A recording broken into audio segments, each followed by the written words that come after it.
বুকে নিয়ে নবী আমার কাঁদছে একটা পাহাড়ের উপরে দাঁড়িয়ে দাঁড়িয়ে। এ যুবকেরা, এ নবী পাকের প্রেমিকেরা, আল্লাহ নবী দিন দুনিয়া বাদশা হাবিবুল্লাহ হুজুর আমার পাহাড়ের উপরে দাঁড়িয়ে দাঁড়িয়ে কাঁদে।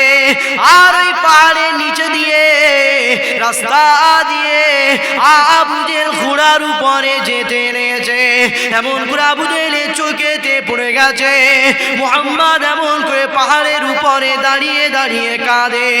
আবু জেহেল চিন্তা করে, আজকে যদি আমি মুহাম্মদকে নিয়ে বাড়িতে না যাই, মুহাম্মদকে যদি না পাওয়া যায়, আমি আবু জেহেল আমার উপরে জুলুম হতে পারে। আমি আবু জেহেল আমাকে মানুষ দোষ দিতে পারে, আমাকে মানুষ সন্দেহ করতে পারে। এ যুবকেরা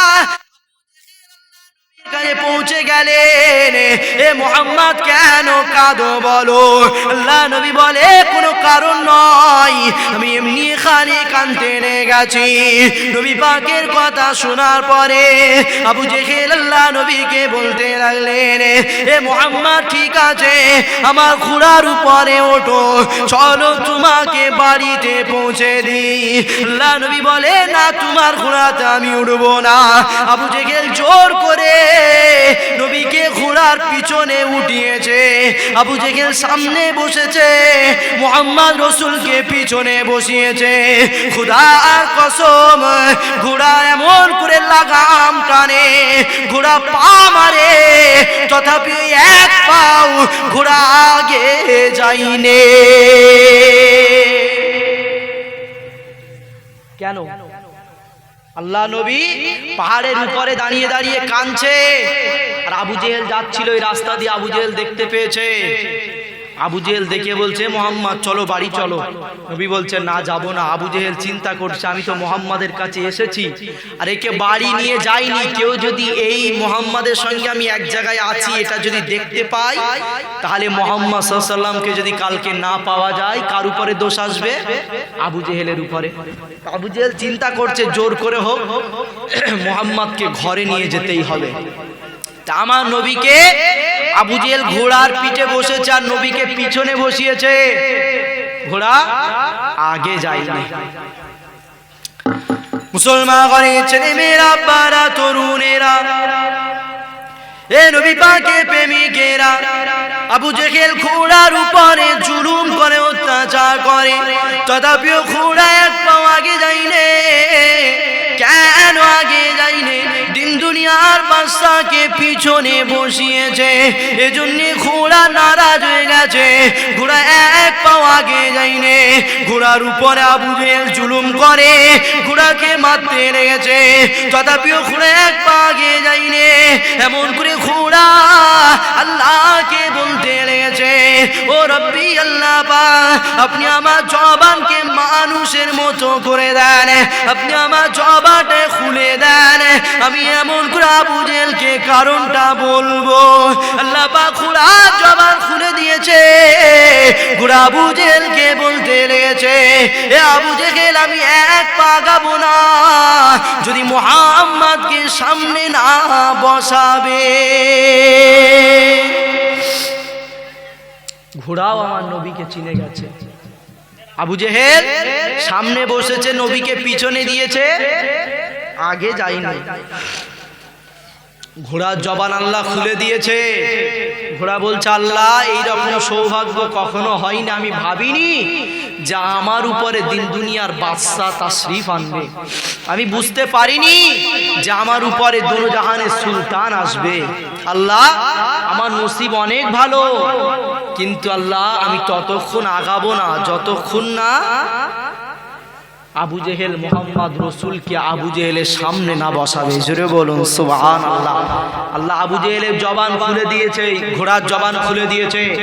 ঘোড়া আবু জেহেলকে বলছে, আবু জেহেল, মুহাম্মদকে সামনে বসাও, না হয় আগাবো না। যখনই আবু জেহেল মুহাম্মদ রাসূলকে নিয়ে সামনে বসিয়েছে, সঙ্গে সঙ্গে আবু জেহেল নিজে বলছে, ঘোড়া আগে যতটা না জোরে ছুটতো, মুহাম্মদকে সামনে দেওয়ার সাথে সাথে তার থেকে আরো বেশি দ্রুত ছুটতে লেগেছে। জোরে বলুন সুবহানাল্লাহ।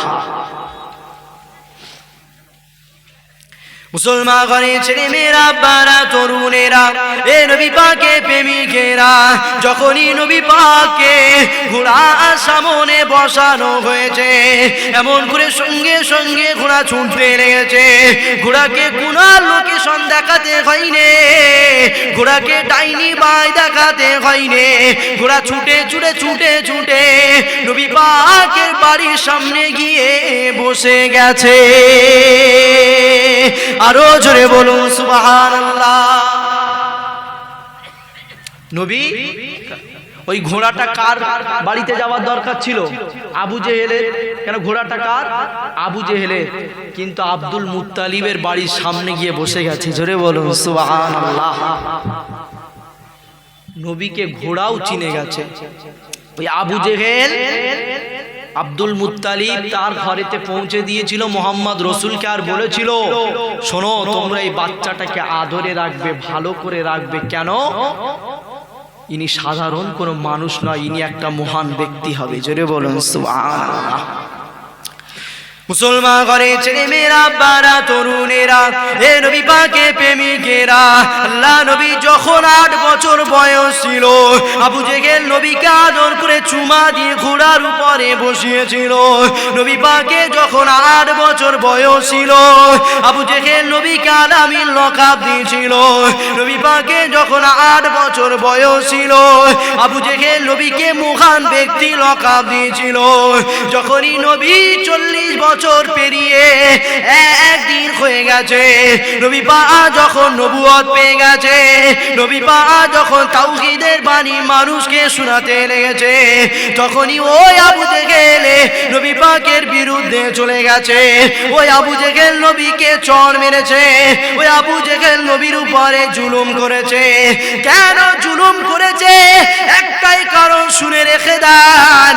আবু জেহেল নবীকে সত্যবাদী লকাব দিয়েছিল, তথাপিও নবীর রাজত্বকে মানে নে, নবী পাকের কথাকে মানে নে। কেন মানে নে? শুনে রেখে দেন। আবু জেহেল যে নবীকে মেনে নাই, তাহলে আবু জেহেলের রাজত্ব কমে যাবে, তাহলে আবু জেহেলের সম্পদ কমে যাবে, আবু জেহেলের ফাংশন বন্ধ হয়ে যাবে, আবু জেহেলের মদের আড্ডা বন্ধ হয়ে যাবে, আবু জেহেলের জিনার আড্ডা বন্ধ হয়ে যাবে, আবু জেহেলের নারীদের উপরে জুলুম করা বন্ধ হয়ে যাবে। অবশ্যই আবু জেহেল জানে যে মুহাম্মদ আল্লাহর পক্ষ থেকে এসেছে, অবশ্যই মুহাম্মদ আলামিন, মুহাম্মদ যেটাই বলে সত্য বলে, মিথ্যা বলে না। তাই তো তৎকালীন সময়ে নবী পাকের কাছে যারা ঈমান আনে, তারা আমার নবীর কাছে তাদের মালপত্র কেমন করে রেখে দিত, নবী পাকের কাছে আমানত রেখে দিত। নবী পাক তাদের আমানতকে কখনো খেয়ানত করেনি। এ যুবকেরা, মক্কার কাফের বেঈমান আবু জেহেল, উতবা, সাইবারাও জানে মুহাম্মদ আলামিন সত্যবাদী, মুহাম্মাদের মধ্যে জুলুম নাই, মুহাম্মাদের মধ্যে চুরি নাই, মুহাম্মাদের মধ্যে বাটপারি নাই, মুহাম্মাদের মধ্যে কোনো হিংসা নাই। সব কিছু তারা জানার পরেও মুহাম্মদ রসুলকে মানে নে, শুধু তাদের রাজত্ব হাতছাড়া হয়ে যাবে। তাই আজ এই দুনিয়ায় অনেক মানুষ রয়েছে, তারাও জানে এই দুনিয়ার অনেক আলেম ওলামা সত্যের পক্ষে কথা বলে, ন্যায়ের পক্ষে কথা বলে, তারা জানার পরেও তাদেরকে সাথ দেয় না, তাদের বিরুদ্ধে কথা বলে। একটাই কারণ, তাদেরও রাজত্ব হাতছাড়া হয়ে যাবে। তাই এ যুবকেরা মনে রেখে দেবেন, যার কাছে ইসলাম নাই, আল্লাহ নাই, ওই রাজত্বর কোনো মূল্য নাই। কেননা ইতিহাস পড়ে দেখে নাও, সাদ্দাত অনেক বড় রাজা ছিল, দুনিয়ার জমিনে জান্নাত বানিয়েছিল। ওই সাদ্দাত আজকে জাহান্নামী হয়ে গেছে। দুনিয়ার জমিনে যদি নবীকে প্রেম করে বাদশা হতে পারো, উসমান গনির দিকে তাকিয়ে দেখো, উসমান গনি কম ধনী মানুষ ছিল না গো, উসমান গনি কম বড় লোক ছিল না গো। উসমান গনি নবীকে প্রেম করে ধনী হয়েছে, আল্লাহ পাক তার ঠিকানা জান্নাতি বানিয়েছে।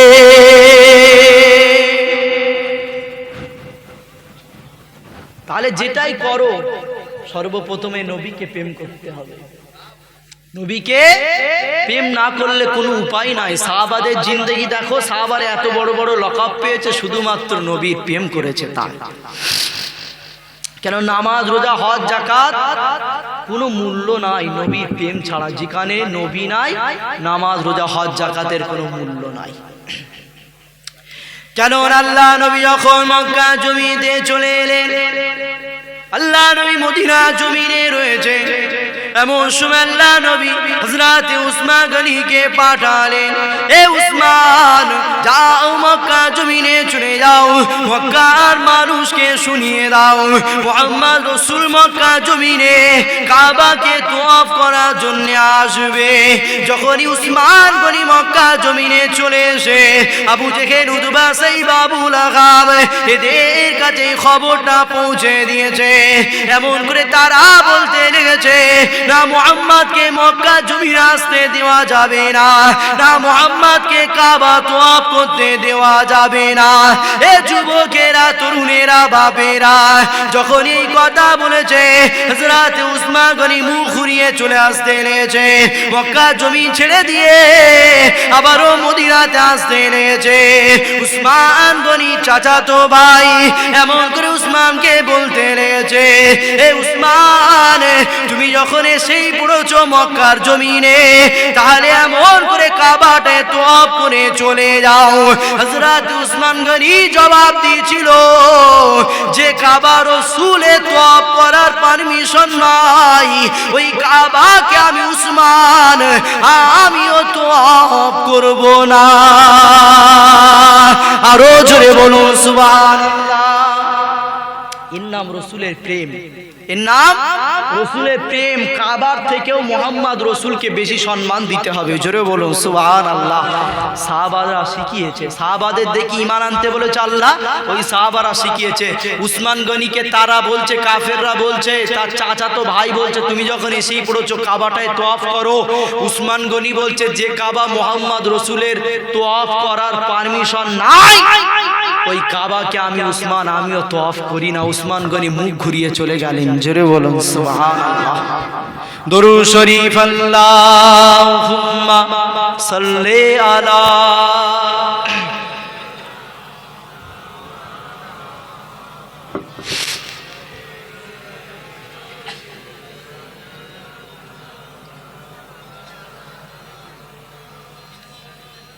আমার আব্বারা ভাইরা, তাহলে কি করতে হবে?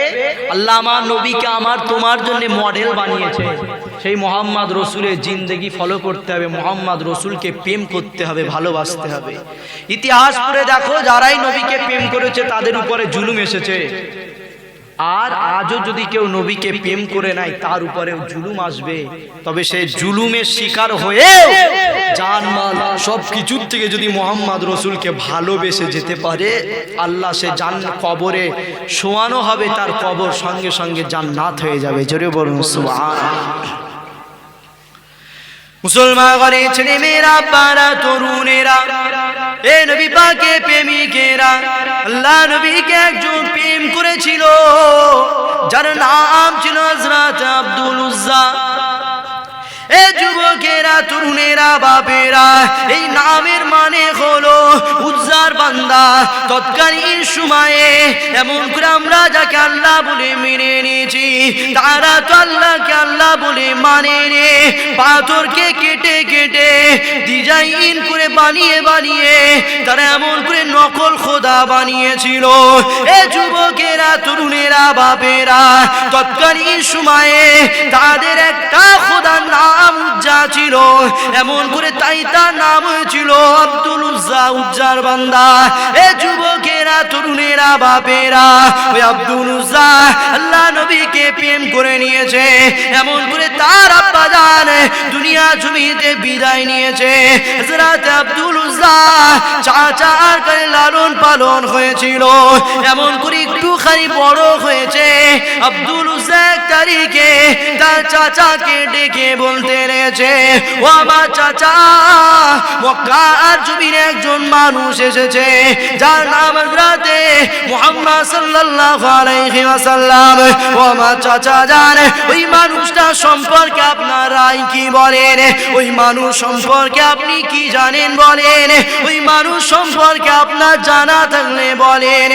এমন করে আব্দুল উজ্জা চাচা বলতে লেগেছে, হ্যাঁ মুহাম্মদ নিশ্চয় একটা ভালো মানুষ, কিন্তু মুহাম্মদ আমরা যাকে ইবাদত করি, আমরা যাকে মানি, মুহাম্মদ তাকে মানে না। মুহাম্মদ নতুন খোদার প্রচার করছে, মুহাম্মদ নিজের আল্লাহর কথা বলছে, আমরা তো তাকে মানি না। আব্দুল উজ্জা বলতে লেগেছে, ও আমার চাচা জানে যে মুহাম্মদ আমাদের আল্লাহকে মানে না, ওই মুহাম্মদ রাসূলকে আমি নবী বলে মেনে নিয়েছি। আরো জোরে বলুন সুবহানাল্লাহ। তাহলে চাচা রেগে যাবে না যাবে না? জোরে বলেন। মা বাপ নাই, মাকে একটা ছোট কুটি ঘর করে দিয়েছে, সেখানে থাকে, আর ওই ভাইপোকে বড় ভালোবাসে, তাই নিজের কাছে রেখে দিয়েছে। ছোটবেলা থেকে তাকে বড় করেছে, লালন পালন করেছে, আর বলছে আমি এই ধর্মকে মানি না, মুহাম্মদ রাসূলের কথাকে মেনে নিয়ে মুহাম্মদ রাসূলের উপরে ঈমান এনেছি। জোরে বলুন সুবহানাল্লাহ। মুসলমান ঘরে ছেলে মেয়েরা, বারা তরুণেরা, এ নবী পাকের প্রেমিকেরা, যখনই আব্দুল উজ্জার চাচার কানেতে খবর চলে গেল, যখনই শুনে ফেলেছে মুহাম্মদ রাসূলের উপর ঈমান এনেছে, যখনই শুনে ফেলেছে মুহাম্মদ রাসূল যে আল্লাহর প্রচার করছে, ওই আল্লাহর উপরে আমার ভাতিজা ঈমান এনেছে, যখনই খবর শুনেছে আব্দুল উজ্জা চাচা রেগে গেছে। তাকে যে সম্পদ দিয়েছিল ওই সম্পদ নিয়ে নিয়েছে, তাকে যে ঘর দিয়েছিল ওই ঘরও নিয়ে নিয়েছে। আজকে হচ্ছে না হয়? সত্যের পক্ষে থাকলে যুগে যুগে, আজকে নতুন নয়, এটি ইতিহাস। তৎকালীন সময় নবীকে প্রেম করেছে, জমি জায়গা যা ছিল কেড়ে নিয়েছে। তৎকালীন সময় নবীকে প্রেম করেছে, ঘর ছাড়া করে দিয়েছে। এ যুবকেরা, আব্দুল উজ্জা চাচা এখানে শান্ত হয়ে যায়নি। আব্দুল উজ্জার জমি জায়গা নিয়ে নিয়েছে, আব্দুল উজ্জার ঘর বাড়ি নিয়ে নিয়েছে। এমন সময় আব্দুল উজ্জাকে ঘরতে তাড়িয়ে দিয়েছে। যখনই ঘরতে তাড়িয়ে দিয়েছে, আব্দুল উজ্জা ঘরতে বেরিয়ে যেতে লেগেছে। আব্দুল উজ্জা চাচা পিছন দিক দিয়ে গিয়ে জামাটায় টেনে ধরেছে। এ আব্দুল উজ্জা শুনে রেখে দে, তুই যে জামাটা পরে আছিস এই জামাটা আমার দেওয়া জামা, এজন্য আমাকে ফিরিয়ে দিয়ে মুহাম্মাদের কাছে চলে যা। তো জামাটাকে আমাকে দিয়ে মুহাম্মাদকে মেনে নিয়ে যা। এ যুবকেরা, হযরত আব্দুল উজ্জার উপরে কেমন জুলুম হয়েছিল শুনে রেখে দাও। আব্দুল উজ্জার পরনার কাপড়গুলো খুলে নিয়েছে, হযরত আব্দুল উজ্জা উলঙ্গ হয়ে গেছে। এমন সময় ছুটে ছুটে তার আম্মা জানের কাছে হাজির হয়ে গেছে। আম্মা জান, আজকে আমি অসহায় হয়ে গেছি, আমার কাছে আর কিছু নাই, আমার কাছে জমি জায়গা নাই, আমার কাছে ঘর বাড়ি নাই, আমার কাছে টাকা পয়সা নাই, আমার কাছে পরনায় কাপড়ও পর্যন্ত নাই। আম্মা জান জিজ্ঞাসা করে, আব্দুল উজ্জা কেন তোমার এই রকম হাল হয়েছে বলো? আব্দুল উজ্জা জবাব দিয়েছিল, মুহাম্মদ রাসূলের প্রেমে আমাকে পাগল বানিয়েছে। আরো জোরে বলুন সুবহানাল্লাহ। জমি চলে গেছে, ঘর চলে গেছে, কাপড়ও চলে গেছে, লস হয়েছে? বলেন, লস হয়েছে? জমি দিয়েছে, ঘর দিয়েছে, টাকা দিয়েছে, জামা দিয়েছে, সব দিয়েছে। মুহাম্মদ রাসূল বলেছে, আব্দুল উজ্জা তোমার সব চলে গেছে তো কি হয়েছে, তোমার জিম্মেদারি আমি মুহাম্মদ নিজে হয়ে গেলাম। জোরে বলুন সুবহানাল্লাহ। আরে চিন্তা করেন, নবী আগে না ঘর বাড়ি আগে? যে প্রকৃত নবীকে প্রেম করবে, ঘর বাড়ি সব ছেড়ে দাও, নবীকে প্রেম করো, নবীকে প্রেম করো, ওই ঘর বাড়ির থেকে অনেক কিছু বেশি জিনিস পাবে। মুসলমান ঘরে ছেলে মেয়েরা, বারা তরুণেরা, এ নবী পাকের প্রেমিকেরা, যখনই আব্দুল উজ্জা তার আম্মা জানের কাছে পৌঁছে গেছে, আম্মা জান আমি নিঃস্ব হয়ে গেছি, আমি বড় অসহায় হয়ে গেছি, আপনি আমাকে একটু কাপড় দেন, কেননা আমার পরনায় কাপড়ও পর্যন্ত নাই, আমার কাপড় আমার চাচা নিয়ে নিয়েছে, আমার ঘর বাড়ি আমার জমি জায়গা চাচা নিয়েছে। এ আব্দুল উজ্জা কেন কেন তোমার এই হাল হয়েছে বলো? হযরত আব্দুল উজ্জা জবাব দিয়েছিল, শুধুমাত্র নবীকে প্রেম করার জন্য, শুধুমাত্র আব্দুল্লাহর বেটা মুহাম্মদ রাসূলকে নবী মানার জন্য, শুধুমাত্র আখিরি মেসেঞ্জারকে নেতা বলে মানার জন্য আমার চাচা আমাকে ঘর থেকে বার করে দিয়েছে, আমার চাচা আমার জমি জায়গা নিয়ে নিয়েছে, আমার চাচা শেষ পর্যন্ত আমার পরনার কাপড়ও খুলে নিয়েছে। আম্মা জান আপনি আমাকে পরনার কাপড় দিয়ে সাহায্য করেন। এই যুবকেরা, আব্দুল উজ্জার আম্মা জান বড় গরিব ছিল, বড় অসহায় ছিল, কেননা আব্দুল উজ্জার আব্বা জান তো দুনিয়া জমিনে ছিল না, এজন্য একটা ছেঁড়া ফাটা চাদর আব্দুল উজ্জার কাছে এনে দিয়েছে। এ বাবা ছেলে, এই চাদরটাকে দিয়ে তোমার শতটা ঢেকে দাও। হযরত আব্দুল উজ্জা কোন রকমে তার লজ্জাটা ঢেকে নিয়ে মায়ের কাছে পারমিশন নিয়ে মুহাম্মদ রাসূলের কাছে হাজির হয়ে গেছে। নবী আমার জিজ্ঞাসা করছে, আব্দুল উজ্জা কি করেছে তোমাকে হাল বলো? আব্দুল উজ্জা বলতে লেগেছে, ইয়া রাসূলুল্লাহ অন্য কোনো কারণ নয়, শুধুমাত্র আপনাকে প্রেম করেছি, শুধুমাত্র আপনাকে ভালোবেসেছি, শুধুমাত্র আপনার উপর ঈমান এনে নিয়েছি, শুধুমাত্র আপনাকে নেতা বলে মেনে নিয়েছি, এজন্য আমাকে ঘরতে বার করে দিয়েছে, এজন্য আমার জমি জায়গা নিয়ে নিয়েছে, এজন্য আমার পরনের কাপড় নিয়ে নিয়েছে। এ যুবকেরা, আব্দুল উজ্জা বলেছিল, ইয়া রাসূলুল্লাহ আমার জমি জায়গা ঘর বাড়ি কিছুই নাই, আমি আজ আপনার কাছে থাকতে চাই। আল্লাহ নবী বলেছিল, এ আব্দুল উজ্জা ঠিক আছে, তোমাকে আমার কাছে রেখে দেব, কিন্তু তোমার নামটাকে আগে পাল্টাতে হবে, কেননা তুমি উজ্জার বান্দা নয়, তুমি হলে আল্লাহ পাকের বান্দা। এজন্য আব্দুল উজ্জার নামকে পাল্টে নবী আমার নাম দিয়েছিল আব্দুল্লাহ। আজ থেকে আব্দুল উজ্জা উজ্জার বান্দা নয়, যে আল্লাহকে আমি মেনে নিয়েছি নবী, ওই আল্লাহ পাকের বান্দা আব্দুল্লাহ। আব্দুল উজ্জার নাম পাল্টে মোহাম্মদ রসুল দিয়েছে আব্দুল্লাহ, উজ্জার বান্দা নয়, আল্লাহর বান্দা। জোরে বলুন সুবহানাল্লাহ। কে দিয়েছে? মোহাম্মদ রসুল। তাহলে জমি ছেড়ে দিয়ে, ঘর বাড়ি ছেড়ে দিয়ে কি লস হয়েছে? আল্লাহ নবী বলেছিল, আব্দুল উজ্জা তোমার নামকে পাল্টিয়ে আমি আব্দুল্লাহ আল্লাহর বান্দা দিলাম, শুধু এটা নয়, তোমাকে জান্নাতে নিয়ে যাওয়ার দায়িত্ব আমি নবী আমার। জোরে বলুন সুবহানাল্লাহ। দরুদ শরীফ আল্লাহুম্মা সাল্লি আলা।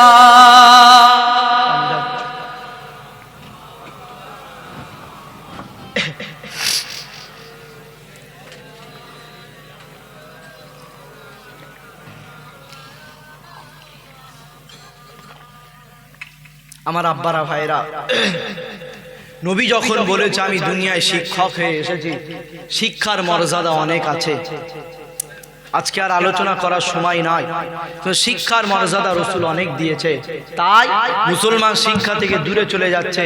তাই আমি আমার কিছু ভাইকে নিয়ে একটা সংগঠন করেছি, আমি আমার নিজের জমির উপর একটা মাদ্রাসা করতে চাইছি। সংগঠনের ছেলেরা যথেষ্ট আমাকে সাথ দিচ্ছে, আশা করছি এই মাস থেকে কাজ শুরু করবে ইনশাআল্লাহ। আপনারাও যে যেমন পারেন একটু এই মাদ্রাসার জন্য সাথ দেন। আমার ভাই যাচ্ছে, যে যেমন পারেন 10 টাকা 20 টাকা দিয়ে একটু আপনি শরীক হয়ে যান। এই মাদ্রাসা বানানোটা সদকায়ে জারিয়া হবে, আপনি দুনিয়া থেকে চলে যাবেন, কবরে সওয়াব পাবেন। জোরে বলুন সুবহানাল্লাহ। আরেকজনকে নিয়ে নাও, একটা ভাই ওঠেন একটু। দরুদ শরীফ আল্লাহুম্মা সাল্লি আলা।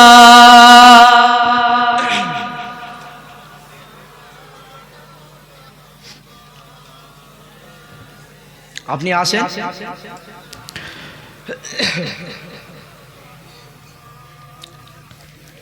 न जाने क्या ये आलम है, हर की जानिबे उदासी है कि मेरी रूह सदियों से फकद जन्नती की प्यासी है, फकद जन्नती की प्यासी है।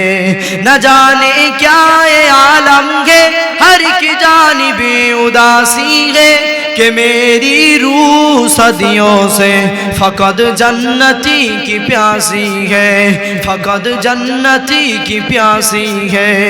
मेरे या रब तमन्ना है मुझे जन्नत में आना है, मेरे या रब तमन्ना है मुझे जन्नत में आना है। तले अर्शे बरी एक खूबसूरत घर बसाना है, मुहम्मदुर रसूलुल्लाह को हमसाया बनाना है। सहाबा और शहीदों को गले से जा लगाना है। न जाने क्या ये आलम है, हर की जानिबे उदासी है कि मेरी रूह सदियों से फकद जन्नती की प्यासी है, फकद जन्नती की प्यासी है। मैं अब शैतान की हर रास्ते से दूर जाऊंगा, हे मौला अब तुम्हारी रास्ते पर लौट आऊंगा। यही तस्कीन वो लुत्फ़े इबादत फिर से पाऊंगा कि दुनिया की हर की चाहत मिटा कर मुस्कुराऊंगा। न जाने क्या ये आलम है, हर की जानिबे उदासी है कि मेरी रूह सदियों से फकद जन्नती की प्यासी है, फकद जन्नती की प्यासी है। अल्लाहुम्मा सल्ले अला।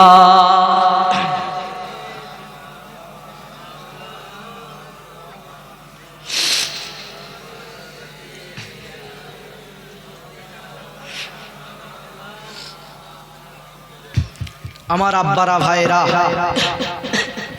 তাহলে আমাদেরকে কি করতে হবে? সর্বপ্রথম যারা আমরা মুসলমান, ইসলাম ধর্মকে মানব, আমাদেরকে টার্গেট রাখতে হবে ইসলাম সম্পর্কে জানা। আজকে দুঃখের বিষয়, আমরা যারা ইসলামকে মানি, মুসলমান দাবি করি, আমাদের থেকে যারা ইসলামকে মানে না, যারা ইসলাম ধর্মকে মানে না, যারা হিন্দু গায়ের কওম, আমরা মুসলমান, আমাদের থেকেও ইসলাম সম্পর্কের বিষয় তারা বেশি জ্ঞান রাখে, তারা বেশি জ্ঞান রাখে। এজন্যই তো খ্রিস্টানদের সঙ্গে আমরা হেরে যাচ্ছি, এজন্য তো হিন্দুদের সঙ্গে আমরা হেরে যাচ্ছি। কিন্তু এই দুনিয়ায় অনেক ধর্ম রয়েছে, কোন ধর্ম কত সত্য, কোন ধর্মকে আমি ছোট করতে যাচ্ছি না, কিন্তু আমি যে ধর্মকে মেনে নিয়েছি গর্বের সাথে বলতে পারি এই ধর্মের মতো দ্বিতীয় ধর্ম এই দুনিয়ার জমিনে নাই। জোরে বলুন সুবহানাল্লাহ। কেন? অনেকে বলে যে হিন্দু ধর্ম পুরনো ধর্ম, হিন্দু ধর্ম পুরনো ধর্ম, শ্রেষ্ঠ ধর্ম। ঠিক আছে, মেনে নিলাম, তুমি কি মানো যে দুনিয়ার জমিনে সব থেকে শ্রেষ্ঠ মানুষকে? আজও গুগলে সার্চ করো, আজও গুগল ফোন, ওই ফোনের মধ্যে যে গুগল রয়েছে, গুগলে সার্চ করো, গুগলও বলবে পৃথিবীর মধ্যে সব থেকে মহামানুষ, শ্রেষ্ঠ মানুষ হলো মুহাম্মদ রসুল। জোরে বলো সুবহানাল্লাহ। তাহলে হিন্দুরাও মানে যে মুহাম্মদ রসুল সব থেকে শ্রেষ্ঠ মহান ব্যক্তি। তাহলে তার কাছে আমার একটাই প্রশ্ন, যে তোমাদের হিন্দু ধর্ম পুরনো সত্য, কিছুক্ষণের জন্য আমি নাই মেনে নিলাম, কিছুক্ষণের জন্য মানলাম কি মুহাম্মদ রসুল শ্রেষ্ঠ, সবার থেকে মহান, এটা তুমি যখন মেনেছো, একটা মহান ব্যক্তি কখনো ভুল দলকে সাপোর্ট করতে পারে? জোরে বলে যে দুনিয়ার সব থেকে শ্রেষ্ঠ হলো কি করে? তার চলা ফেরা, ওঠা বসা বলাই কোনো নাই বলেই সে শ্রেষ্ঠ। অতএব সে শ্রেষ্ঠ হয়ে যখন একটা দলকে সাপোর্ট করে সেটা কখনো খারাপ নয়। মুহাম্মদ রসুল যখন ইসলামকে সাপোর্ট করেছে, ইসলাম আগেও ছিল, আজও আছে, আলো জিন্দা থাকবে। জোরে বলুন সুবহানাল্লাহ। আর নবী পাক তো অনেক দূরের কথা, আল্লাহ নিজে কোরআনে বলেছে ইন্নাদ দীনা ইনদাল্লাহিল ইসলাম, নিশ্চয়ই আমার পছন্দনীয় ধর্ম হলো ইসলাম। জোরে বলুন সুবহানাল্লাহ। মুসলমান ঘরে ছেলে মেয়েরা, বারা তরুণেরা, এ নবী পাকের প্রেমিকেরা, আল্লাহ বাবাকে তোমাকে কত ভালোবাসে, আল্লাহ বাবাকে তোমাকে কত সম্মান দিয়েছে বোঝার চেষ্টা করে। এ যুবকেরা, তরুণেরা, বাপেরা, আল্লাহ আমাকে তোমাকে মুসলমান বানিয়ে সম্মান দিয়েছে, আমাকে তোমাকে ইসলাম ধর্মে পাঠিয়ে সম্মান দিয়েছে, আমাকে তোমাকে শেষ নবীর উম্মত করে সম্মান দিয়েছে। যে নবীর উম্মত হওয়ার জন্য অনেক নবীরা আফসোস করেছিল, অনেক নবীরা আল্লাহকে বলেছিল, তথাপি আল্লাহ আমাকে তোমাকে না চাওয়াতে সেই মুহাম্মদ রাসূলের উম্মত করে দুনিয়া জমিনে পাঠিয়েছে। তারে চিন্তা করতে হবে, মুহাম্মদ রাসূল দুনিয়া জমিনে এসে ন্যায়কে প্রতিষ্ঠিত করেছে, মুহাম্মদ রাসূল দুনিয়া জমিনে এসে অন্যায়কে মিটিয়েছে, মুহাম্মদ রাসূল দুনিয়া জমিনে এসে সত্যকে প্রচার করেছে, মুহাম্মদ রাসূল দুনিয়া জমিনে এসে মিথ্যাকে মিটিয়েছে, মুহাম্মদ রাসূল দুনিয়া জমিনে এসে অন্ধকারকে মিটিয়ে মানুষকে আলো দেখিয়েছে। আজও যারা মুহাম্মদ রাসূলকে মানি দাবি করব, অবশ্যই আমাদের দায়িত্ব রয়েছে, অবশ্যই আমাদের কর্তব্য রয়েছে মুহাম্মদ রাসূলের আদর্শ ফলো করা। কেননা নবী আর দুনিয়ার জমিনে নাই, নবীকে আর আমরা দাওয়াত করে খাওয়াতে পারবো না, নবীকে আমার বাড়ির মেহমান বানাতে পারবো না। এজন্য নবীকে কিভাবে ভালোবাসতে হবে, নবী পাকের রেখে যাওয়া আদর্শগুলো দেখতে হবে, নবী পাকের রেখে যাওয়া সুন্নাতগুলো দেখতে হবে, নবী পাকের রেখে যাওয়া জিন্দেগি দেখতে হবে। নবী আমার এমন ভাবে জিন্দেগি চালিয়েছে, নবী পাকের দ্বারাই কোনো হিন্দুও কষ্ট পাইনে, নবী পাকের দ্বারাই কোনো কাফের বেঈমানও কষ্ট পাইনে। এ যুবকেরা, ওই নবীকে আমাকে তোমাকে ফলো করতে হবে। কেন ফলো করব? দুনিয়ার কোন নেতা বলেনে, দুনিয়ার কোন বাদশা বলেনে, দুনিয়ার কোন এমএলএ বলেনে, কে বলেছে নবীকে ফলো করতে হবে? কুরআন খুলে দেখে নাও, আল্লাহ কুরআনে নিজে বলেছে লাকাদ কানা লাকুম ফি রাসূলিল্লাহি উসওয়াতুন হাসানা। আল্লাহ বাবা নবীকে তোমার আমার জন্য উত্তম মডেল করেছে। নামাজ আল্লাহ দিয়েছে, কিন্তু নামাজ কিভাবে পড়বে বান্দা জানে না। আল্লাহ পাক কুরআনে 82 জায়গায় বলেছে কি মুসালা, বান্দা তোরা নামাজ পড়, বান্দা তোরা নামাজ কায়েম কর। আল্লাহ কিভাবে নামাজ পড়বো আল্লাহ কোনো কারণ বলে দেয় নে, আল্লাহ কোনো নিয়ম বলে দেয় নে, আল্লাহ কোনো পদ্ধতি বলে দেয় নে। তাহলে আমরা কিভাবে নামাজ পড়বো? যখনই আল্লাহর কুরআন সাহাবারা পেয়েছে, সাহাবারা নবীকে জিজ্ঞাসা করে ইয়া রাসূলুল্লাহ, ইয়া হাবিবাল্লাহ, আল্লাহ তো কোনো পদ্ধতি বলেনি, আল্লাহ তো কোনো নিয়ম বলেনি, কিভাবে আমরা নামাজ পড়বো? নবী আমার বলে এ সাহাবারা শুনে রেখে দাও, আল্লাহ আমাকে উসওয়াতুন হাসানা করেছে, আল্লাহ আমাকে উত্তম মডেল বানিয়েছে, যেটাই করবে আমাকে দেখো। এ সাহাবারে, মদিনা নববী শরীফে চলো, আমি নবী নিয়ত করব, তোমরাও নিয়ত করবে, আমি নবী সূরা পড়ব, তোমরাও সূরা পড়বে, আমি নবী রুকু দেব, তোমরাও রুকু দেবে, আমি নবী সিজদা দেব, তোমরাও সিজদা দেবে। এ সাহাবারা, আল্লাহ কারণ বলেনে, আল্লাহ পদ্ধতি বলেনে, তো কি হয়েছে? আমি যে স্টাইলে, আমি যেভাবে নামাজ পড়ব, তোমরা যদি ওইভাবে নামাজ পড়তে পারো, আল্লাহ পাক তোমাদের নামাজকে কবুল করে নেবে। আরো জোরে বলুন সুবহানাল্লাহ। আল্লাহ কুরআনে কোথাও বলেছে যে বান্দা তোরে এইভাবে রুকু দে, এইভাবে সিজদা দে, এইভাবে নামাজ পড়? কেন? আল্লাহ কুরআন পাঠিয়েছে, হুকুম করেছে শুধু বান্দা নামাজ পড়। আর কাকে দেখে পড়বি সেটা আল্লাহ বলেছে উসওয়াতুন হাসানা আমার নবীকে করেছি, উত্তম মডেল তোদের জন্য আমার হাবিবকে করেছি, উত্তম পথ প্রদর্শক তোদের জন্য আমার হাবিবকে করেছি। যেটাই করবি মুহাম্মদ রসুলকে ফলো কর। তোদের জিন্দেগিতে ভুল হয়ে যেতে পারে, কিন্তু তোদের চেষ্টার জন্য আমি আল্লাহ মুহাম্মদ রসুলের অনুসারী বানিয়ে মুহাম্মদ রসুলের কাতারে তোদেরকে জান্নাতে বানাবো। জোরে বলুন সুবহানাল্লাহ। মুসলমান ঘরে ছেলে মেয়েরা, বারা তরুণেরা, এ নবী পাকের প্রেমিকেরা, নামাজে শুধু নবীকে ফলো করলে চলবে না, রোজায় শুধু নবীকে ফলো করলে চলবে না, যাকাতে শুধু নবীকে ফলো করলে চলবে না, হজে শুধু নবীকে ফলো করলে চলবে না। এ যুবকেরা, আমাদের টোটাল জীবনটা কিভাবে চালাতে হবে, কিভাবে ব্যবসা করব মুহাম্মদ রসুলকে দেখতে হবে, কিভাবে বিবাহ করব মুহাম্মদ রসুলকে দেখতে হবে, কিভাবে সংসার করব মুহাম্মদ রসুলকে দেখতে হবে, কিভাবে মেয়েকে বিবাহ দেব মুহাম্মদ রসুলকে দেখতে হবে, কিভাবে ছেলেকে বিবাহ দেব মুহাম্মদ রসুলকে দেখতে হবে, কিভাবে মা বাপকে আদব করব মুহাম্মদ রসুলকে দেখতে হবে। ঠিক তেমন পাশাপাশি বলে দিয়ে যাই, অন ক্যামেরা বলে দিয়ে যাই, যদি কেউ দুনিয়ার জমিনে রাজনীতিও করতে চাই মুহাম্মদ রসুলকে দেখে রাজনীতি করতে হবে। অনেকে ভাবতে পারে, অনেকে বুঝতে পারে রাজনীতি ইসলামের মধ্যে জায়েজ নাই, রাজনীতি ইসলামের মধ্যে হারাম। এজন্য প্রথমেই বলে দিয়েছি আমাদেরকে শিক্ষা অর্জন করতে হবে। আমরা শিক্ষাতে দূরে চলে গেছি, মানুষ আমাদের রাজনীতি হারাম বলে দিয়েছে, আমরা মুসলমান বুঝে গেছি। এই যুবকেরা, আজকে দিনের চ্যালেঞ্জের সাথে বলে দিয়ে যাই, এই দুনিয়ার জমিনে যদি উত্তম কোন নীতি থাকে সেটা হলো রাজনীতি। আরো জোরে বলুন সুবহানাল্লাহ।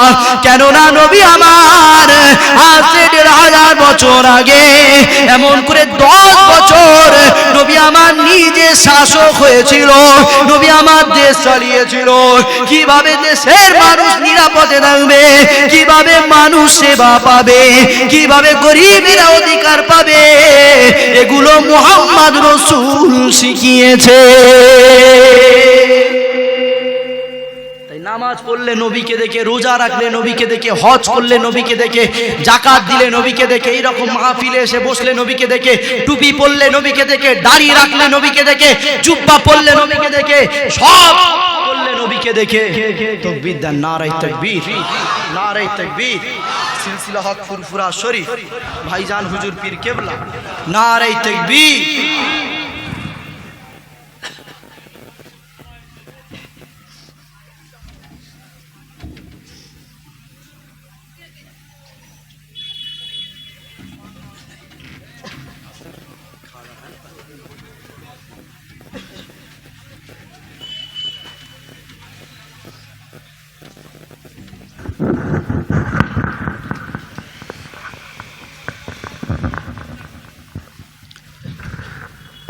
আসসালামু আলাইকুম ওয়া রাহমাতুল্লাহি ওয়া বারাকাতুহু। যারা আশেপাশে আছেন, এদিক ওদিক ছড়িয়ে ছিটিয়ে আছেন, দেরি না করে পাক মাহফিলে এসে উপস্থিত হয়ে যান। ঠান্ডার রাত, খুব বেশি সময় নেওয়া হবে না, অল্প কিছু সময়ের মধ্যে দু চার কথা আলোচনা করে আখেরি মোনাজাত করা হবে। তাই প্রত্যেকের প্রতি অনুরোধ করব, দেরি না করে পাক মাহফিলে এসে বসে যান। আসুন শুরুতেই আমরা ভক্তি ভরে মহাব্বতের সঙ্গে হায়াতুন নবী, জিন্দা নবী সুদূর মদিনাতুল মুনাওয়ারায় আরাম ফরমাচ্ছেন, সে দয়ার নবীর উপরে প্রথমেই সালাতু সালামের নজরানা পেশ করি। ইয়া নবী সালাম, ইয়া রাসূল সালাম আলাইকা ইয়া হাবিব,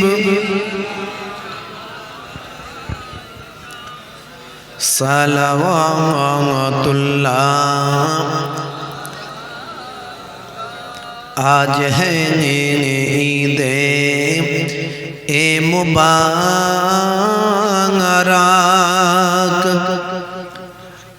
آج ہے روزے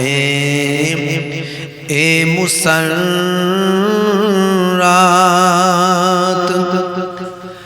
آج ہے وقت بلادان آج ہے میلاد ہاشم